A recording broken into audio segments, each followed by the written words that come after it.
series of announcements that you're going to hear in the upcoming weeks and months ahead are clearly going to show that.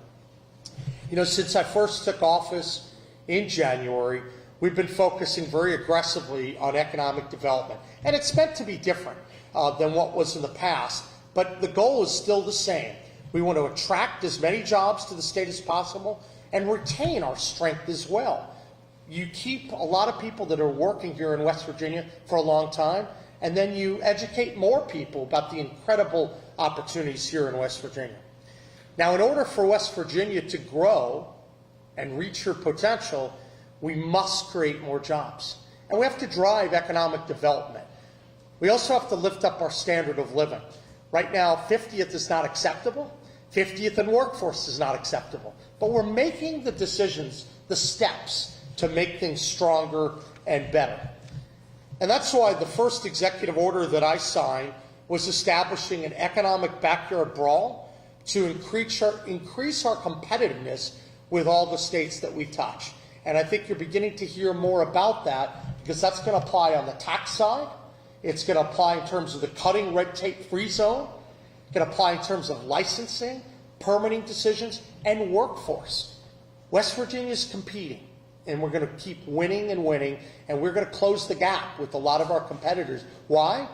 We're actually going to be the best red tape free zone around. We're going to have the best workers in the country to be able to service your needs, and we're going to be nimble. We can move really fast, and I would argue we're going to be able to partner very well. We have the legislature. I want to applaud the work of the Speaker and the Senate President, a lot of the people, as we all work together and we put West Virginia first. That's what we're working to do. I'm eager to continue to make that happen. I know that as we travel around West Virginia, like yesterday, I was down in Mercer.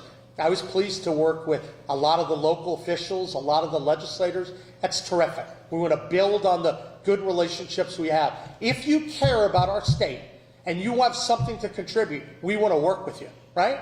That's the standard that we have, and we're working to do that.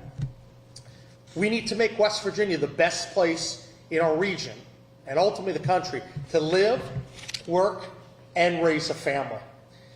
That means we're going to keep assaulting that bureaucracy and that red tape, and it also means that we're going to need to continue to pass legislation to fuel the Mountain State comeback.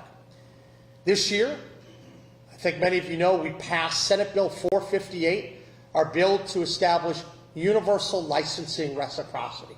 That's a great bill. It doesn't get enough attention, but it puts in place a system for West Virginia to accept professional and occupational licenses issued by other states, so you can use them for individuals who establish residency here. Speed to build, speed to get to work. You're going to be hearing a lot about those concepts consistently over the next 3.5 years. This bill is going to ensure that our contractors, our electricians, our nurses, our doctors, our realtors, our skilled workforce, if you get licensed in another state, you can move to West Virginia and you can get to work right away. Now, in order to drive economic development, companies looking to move to West Virginia, they need to know that they're going to be able to get to work quickly, and they can also navigate the permitting processes the right way. So this is why we put emphasis in another area. It's House Bill 2002. This is the one-stop permitting bill. I'm a big believer, it's an old regulatory lawyer in me, that speed matters when it comes to attracting new businesses to our state. And previously, project developers, they had to track down and complete a wide variety of different paper and online applications from myriads of state agencies, and often they had different requirements and different timelines. We're trying to change that. We don't want a confusing process. We don't want a lengthy and discouraging process. We want a very straightforward process built for speed. We can't have barriers on the type of projects that are good for building up West Virginia's economy. The one-stop permitting bill is meant to move fast. It's eliminating a lot of the barriers and obstacles by establishing an online permitting portal for construction, infrastructure, economic development, and natural resource projects. State permits, they're going to be available and accessible in one location rather than have to go through every individual state agency. That's, once again, a really important thing. We also, of course, passed another very important bill, and this is, I would argue, going to be one of the single best sessions people have seen on economic development. And a lot of that rests on the next bill that I'll talk about.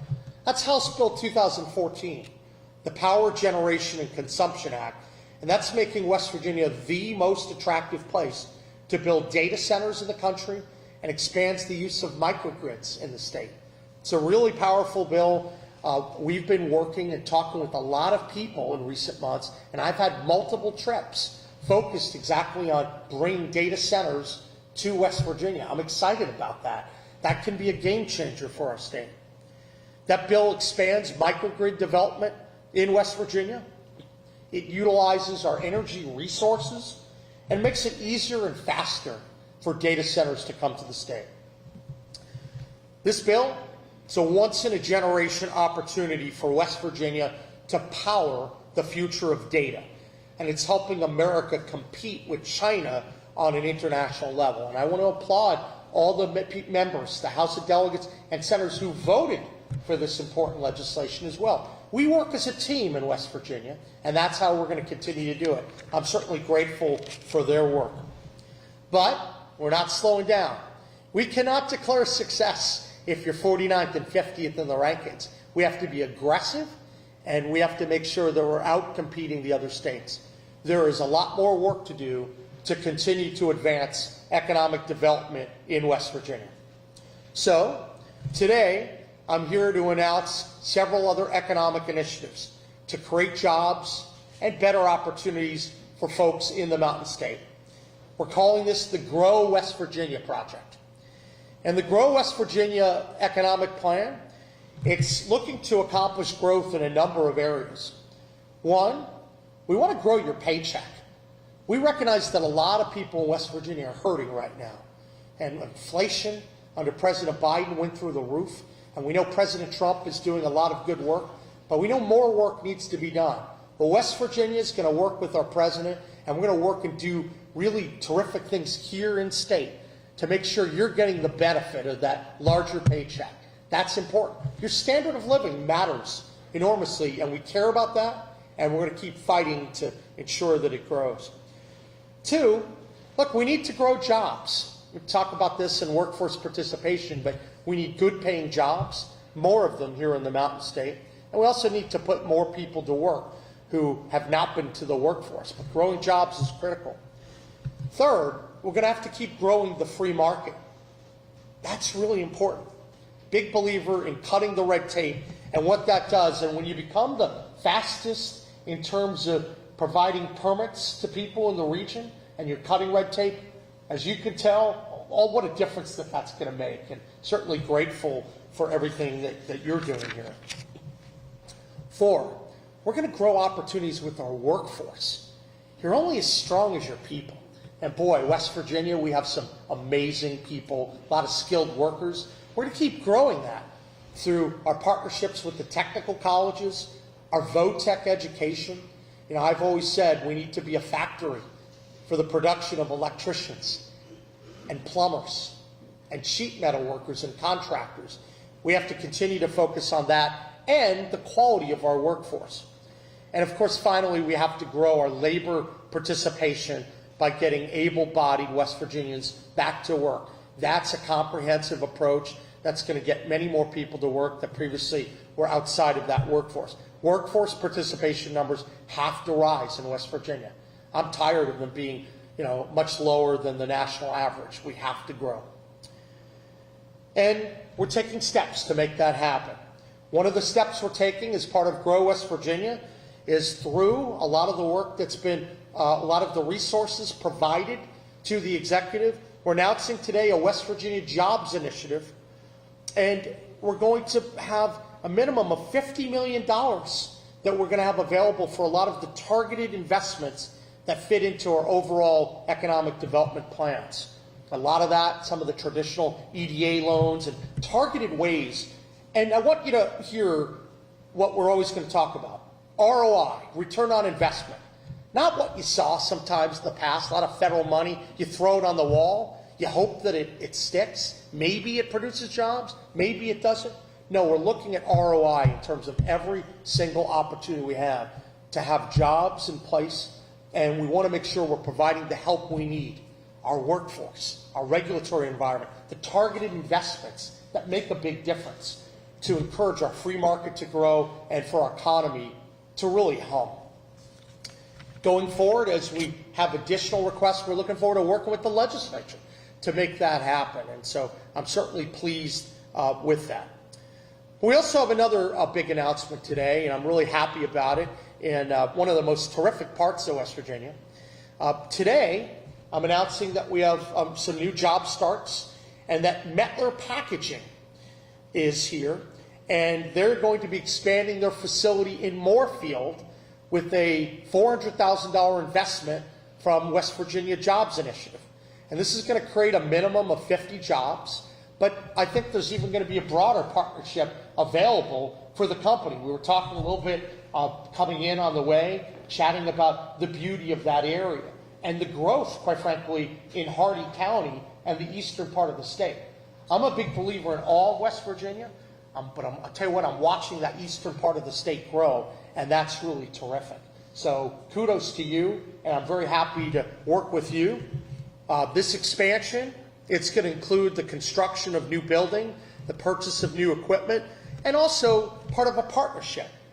When businesses come into the state, they're part of a family. We want to work together, we want to work closely with you, and we want to help you succeed. That's different. West Virginia is going to move faster than all the states that we touch. And that's my promise to you. And we're instituting these new systems, and it's going to flow every part of the organization, from myself to every person picking up the phone. We are welcoming opportunities for every business in West Virginia.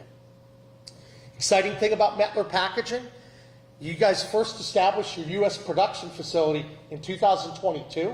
We thank you for that. And these guys have become a major economic driver in Hardee County.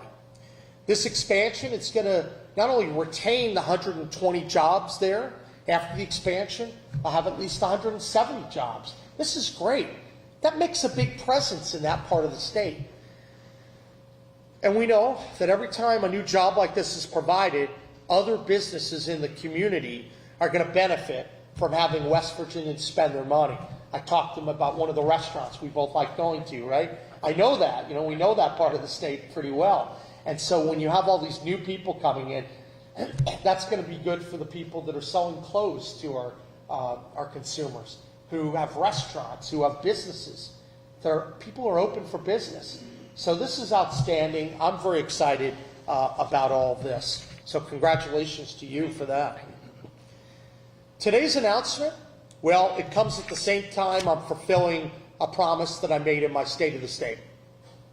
We're bringing the Economic Development Office under the Department of Commerce. It's a new reorganization, and I think it's a superior system because, once again, I'm a big believer in the one-stop shopping. Economic development isn't just about purely something you call economic development. You have to worry about the regulatory environment, the red tape zone I talk about. You worry about labor issues. You worry about tax issues. You worry about workforce issues, workforce participation. So bringing everything together in one, I think, is going to make it stronger. It's going to be even more compelling workforce development, and it has my undivided attention. But the reforms that we're making, that's not just about reorganization. It's about reducing duplication of services and make sure that we're streamlining leadership to better serve the people of West Virginia. And I'm very pleased to announce that we're streamlining that chain of command under one leader, Secretary Matt Herridge. I'm grateful for everyone who came before us. I want to thank them for all the work that they do. Matt, also have great confidence in you in the work you're doing. But, I want to say we're building on the steps of what other people did. And I'm appreciative of that. And that's why I extend my thanks, to Mike and to many others for all the good work that's been done. That matters, right? and we're just going to build, and we're going to get better and better. Because we take where we are, and then we grow. So good things are done, but now we have to be needle movers. We have to go, and now at 49, you got to move up a lot faster, and that's certainly what we're gonna do. We're gonna take what's working, and we're gonna keep it, and we're gonna fix what's not, and we're gonna build on momentum. And in the days and weeks ahead, we're gonna be rolling out a lot more initiatives that are gonna build on our momentum and help grow West Virginia. You know, next week we're gonna talk about this in a few places, more about site selection. That's important. We're making some progress there. We'll have some announcements about that, and West Virginia's preparation to welcome new businesses into the state and build on our speed. Speed to build, speed to get people to work. That's important. That's going to create more job opportunities for our residents, and boy, that gets me fired up. We're also going to be making announcements soon to build on one of our biggest strengths, which is our energy production in West Virginia. I think that's one of the keys to help West Virginia really grow. We're sitting on the Saudi Arabia of natural gas, right? The opportunity for Marcellus and Utica. No one's going to be able to match what we're going to be doing from an energy production perspective. And we're going to leverage that, and we're going to grow. And that's going to be a big part of our priority. And when we tie our energy policies in to economic development, we're going to have boundless opportunities for good-paying jobs and overall economic growth. Now, I'm very pleased that we're going to hear from a couple people that are playing an important role in making that happen. First, I'd like to have Julian Lunertz, the general manager from Mettler Packaging, come up and say a few words. I'm really so grateful that we were able to put this together and that he came out here today. And I promised you that I got to come out and we have to enjoy some good food at O'Neill's, one of my favorite places in Hardy County. So happy to hear from you, and then Secretary Herridge. Julian. Thank you. Thank you, sir. Yeah, I mean, first of all, thank you very much for having us here. Especially, thank you, Governor. Thank you, everyone. I mean, I'm not exaggerating. It's a great honor. It's a great honor for us to be here. It is also, I think, a great honor for us not just to be here, but also to be here in the state of West Virginia. I mean, I really got to say that we feel extremely, like from the first moment on, when we first set foot on the ground about 3 years ago, we felt very, very welcome here. West Virginians have been very, very nice to us, so we really, really appreciate that. For those of you who don't know who we are and what we do, we are Papier Mettler, or here in America we're called Mettler Packaging. In Europe we are already the market leader for service packaging material made out of paper and plastic with a very strong focus on recycling material. And in Europe we're already the market leader, and we employ about 5,000 people with about $2 billion of sales revenue, with production facilities all over Europe. And then about 3 years ago, it was time for us to make the next step to go over into the United States, where we've been on this market for about 20 years already, but we really wanted to, or we knew that if we want to be successful here in the US, we have to have a site here domestically. So we ran into this facility in Moorfield, 300,000 square feet building that was empty. And we started using it as a warehouse and distribution center for the goods that we at that time still imported from Europe. But we knew from the beginning on, like I said before, if we wanted to be successful, we have to produce here, like made by Americans in America. So it was very clear from the beginning on that we needed to set up production lines, manufacturing, highly automatic manufacturing machines here.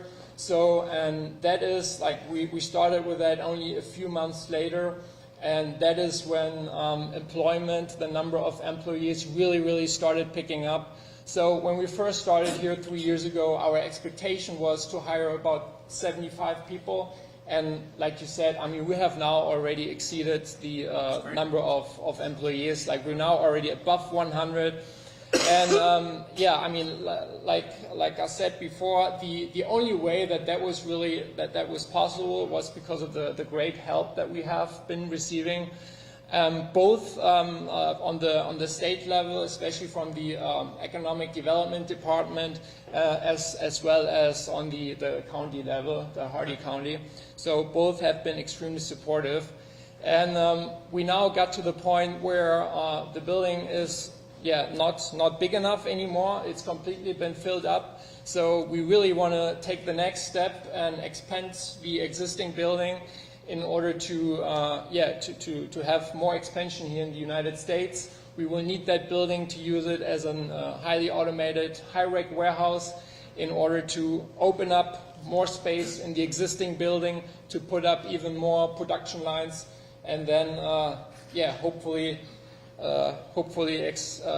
increase our market share here in the U.S. And I think, Governor, what you just said earlier about, or also what we talked about before we came in here, I mean, that's extremely nice. Like, I really, really appreciate you calling this that we are a one family, that we work together. We try to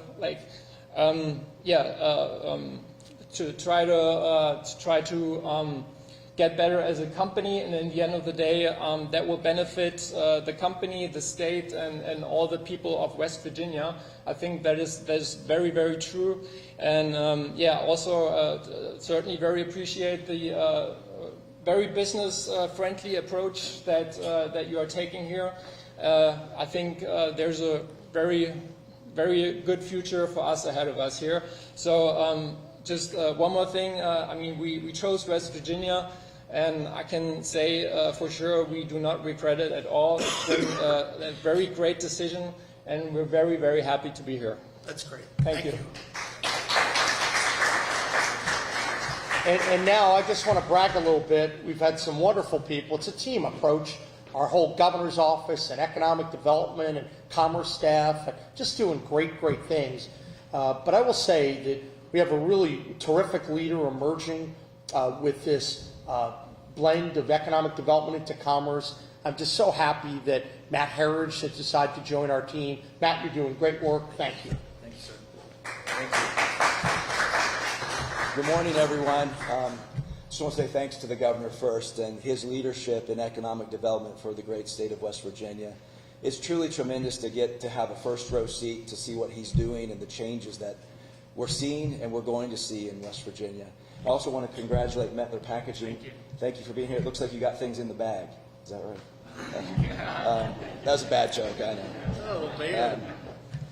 What I would like to say, though, is... He's not going to be the first cabinet secretary for jokes. Yeah, I'm lame on that one. But what I want to do say is I want to follow up on what the governor mentioned, and that is this big mantra that time is money. And those of us in the business world recognize that. That's right. And West Virginia recognizes that. That's why from a regulatory environment, from a tax incentive environment, from a workforce environment, we are primed and ready to facilitate and help businesses grow and come to West Virginia. Had the opportunity to meet with some other folks, another international company this morning, which was wonderful to hear about their confidence in the state and their growth that they're looking forward to. But West Virginia is ready and primed. The blend of commerce back with economic development, I truly believe, is going to make things more efficient and make us even faster than we already are. So thank you for being here, Governor. Thank you for the opportunity. Yeah, absolutely. Appreciate Thank you. it. Yeah. Absolutely. Well, this is wonderful news today, and I will tell you, these things just don't happen. They take a lot of time and effort. Our team's been working hard. We've been focusing on it, and you're going to be seeing a lot more announcements coming up like this and many others because this is a priority. As I said, we're going to be reserving more and more time to focus on this because we must grow West Virginia, period. We got to look out for the people who are struggling to make ends meet, and we have to make sure that we're creating the kind of environment that is so fertile that everyone knows this is the best place in the country to live, to work, and to play. So with that, I'm going to conclude, and I'm happy to take any questions from the media. Any questions? How about some of the investments that we've already made, where we seem to be having problems with those? The electric bus company, a court has ruled that the project can't go through in Wheeling to build a trade school, and there are rumors there are issues with the power Right. station up there. How difficult is it to make the right Look, investment? I will tell you, one of the reasons why we're very focused on ROI, we do a lot of due diligence up front. You know, and arguably, I think we're doing more due diligence up front than what you ever saw in the past. That doesn't mean you're perfect in your batting average, right? And I wouldn't imply that we would be perfect or that someone should be penalized when they're not perfect. But I will tell you that through the diligence that we have, we're being smarter, better, more effective in the investments that we have. And I think you get what you put into it up front. The central part of our goal to grow our state is that we're creating the single best red tape-free zone in America. And I want everyone to know that across the country. And so money can come from the federal government. You could throw it on the wall. You could hope that it sticks. Sometimes it will. Sometimes it won't. But when you create something that allows the private marketplace to really develop and grow, like what you're seeing, take that data center bill, take the bill on one-stop permitting, the licensing reciprocity, all that is designed to send a message to everyone. There's no state that's going to compete with us. And you see those. That's why, you know, this has been so important this past session from an economic development perspective. It's different than what you saw in the past. It's not just throwing money, trying to buy one company off. What we're trying to do is think strategically about the whole environment. That's what we're doing. But look, nothing's perfect, and we know that we're going to try our best to create the best environment so that businesses naturally can come up and flourish, and that we can work with them if there's some strategic investments. That's important. The regulatory zone, the use of EDA, economic development, that matters. But at its core, the reason why people are locating here is because of the environment, our people, cutting red tape, speed to build, and the targeted things we're doing, as opposed to, hey, we're going to spend $1 gazillion and hope that it's going to work. So thank you, Bob. I've got one other one for you. The federal government has frozen funds available for adult education, and I've reached out to state education officials. It doesn't seem exactly clear what impact that is going to have here, but are you all concerned about that? We're looking forward to getting briefed by Department of Education and others on any of the changes that may happen. You know, I saw that in passing this morning when I was reviewing some clips, so I want to get to the bottom of that. You know, at the end of the day, I want to make sure we're always putting West Virginia first and that we're utilizing the resources that are available. So after we go through and look at that, I'm happy to comment further on it, but we're looking to get better briefed on that. Governor, Yeah. Henry called you, that's Hey. Spotlight. You know, kind of tied in with the labor force issue. Yeah. You know, obviously drug addiction's been an issue. Big one, yeah. More labor force issues. Yesterday you set a funding source in the federal budget reconciliation bill to help further reduce the number of overdoses. How will efforts to improve health quality care outcomes at providers help people when they are unable to afford to go to those providers, or fewer providers because of Medicaid cuts? Yeah, so what I talked about yesterday, we were down in Princeton yesterday in Mercer County, and we talked about the fact that the drug overdose rate has gone down dramatically in West Virginia.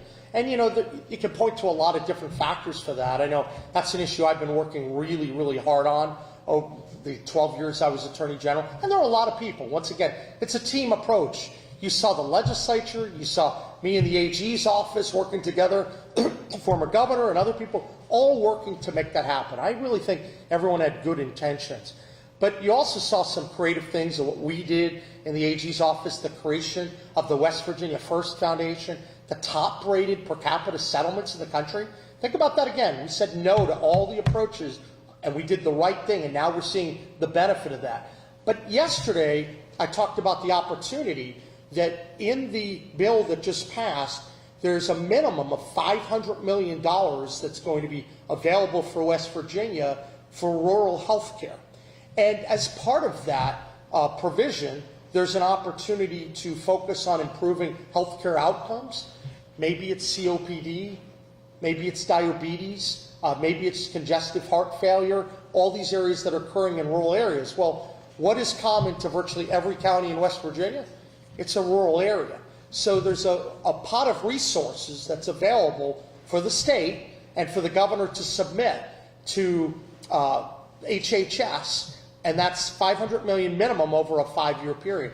It is my hope to work collaboratively with different people to come up with an idea, because that's a lot of new resources, a lot of opportunities, once again, to move the needle, because I don't want to be number 50, right? West Virginia shouldn't be number 50 in diabetes, in a lot of these tough disease states. So the hope is to take that money and, quite frankly, Henry, to leverage it, because there are other resources that are available through that provision.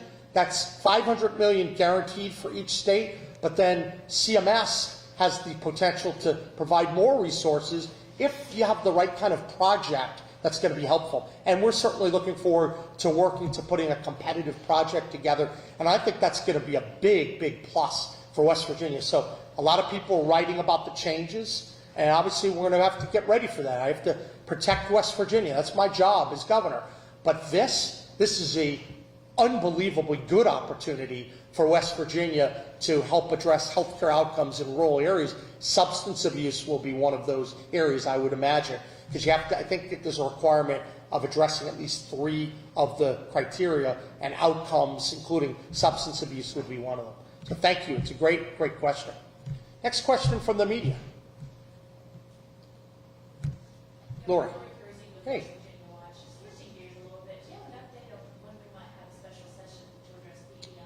No, we've been talking with members of the legislature about that, and having engagement back and forth with members of the legislature, and obviously meeting with various stakeholders as well. So I'm happy to update people when that will happen. I think I've said consistently that we call a special session when you can try to develop consensus up front, because I'm a believer in that type of collaboration. So, you know, PIA, we're working hard. It's been kicked down the road for a long, long time. And so, you know, I think that probably some would want to keep kicking it down the road. And then there's some that, you know, like me, put me in the category, want to help fix it right away. So look, we're going to work with people, and there have been really good discussions. And so I'm not going to get in the middle of what those discussions are at this point, because that's the executive and the legislature coming together and beginning to have discussions about what might be within a bill. But we're having discussions, and as we learn more, I'm happy to report that to you. The beautiful thing about these events is that you get to come, you get to ask questions. I may not know the exact answer to every question in real time, but I'll keep coming back to you and face the music whenever I can. So thank you. Any other questions from the media? Dickerson? Good. Well, I'm going to give you a second question. Fire away. Is there any plans for any kind of state funding to try to continue this reducing these overdoses like we've seen? You know, so one thing we were talking about with the West Virginia First Foundation is how we can leverage the dollars that are out there. So I know from working on fighting the drug epidemic as AG is that there are existing resources on the federal level with SAMHSA and other things, and we certainly want to continue to leverage that. West Virginia First Foundation obviously has a bolus of dollars that are out there, and we want to make sure that those monies are strategically spent. So I've always envisioned that what we would do is think about what we do as the state, and we always spend money as a state, and we keep doing that in terms of addressing the substance abuse epidemic. But the state coming together with what the feds are doing, with what the West Virginia First Foundation is doing, because they really are a big player in this mix, with the counties, with the private sector. I think you're going to see some opportunities for new initiatives. I've always talked about what's gone on in the foster care system, and I know that in part some of these families are ripped apart by drugs. And so that's the kind of thing where you think about, can you bring everyone together? So we've had some preliminary conversations about that and other issues, but I do think there's an opportunity for leveraging dollars. We have to stop this terrible drug epidemic, and we've been doing everything we can. I know as Attorney General, we put a lot of energy in to helping improve that situation. I'm going to keep doing the same as your governor. So with that, we're going to conclude for the day, but this is just the beginning. We have a lot more coming.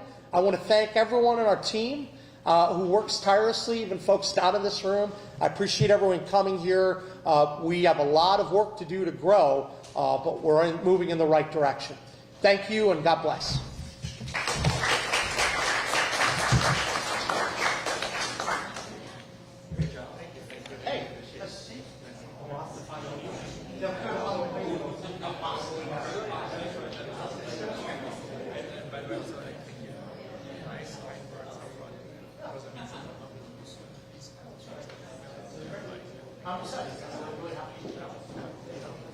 Sorry for that.